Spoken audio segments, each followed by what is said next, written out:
El transport de mercaderies ja pot entrar per l'accés sud del Port de Gandia, una reivindicació de la ciutat que ja és una realitat i que permetrà l'alliberament del trànsit de camions pel nucli urbà del Grau de Gandia. L'entrada al Port de Gandia des de la Nacional 332 s'obria el mes d'abril amb un vial de 4 quilòmetres i que arriba fins al nou accés sud.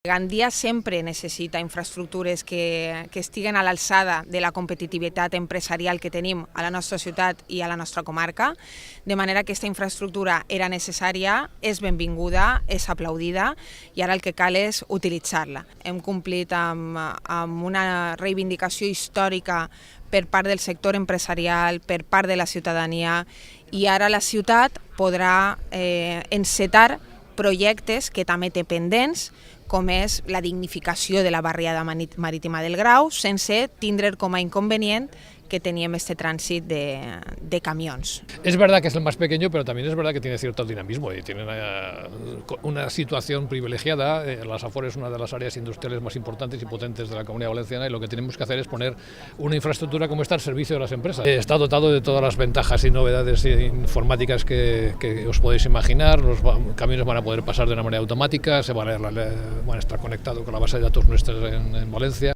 Una important inversió en infraestructures al Port de Gandia que permet donar-li un impuls econòmic al transport de mercaderies.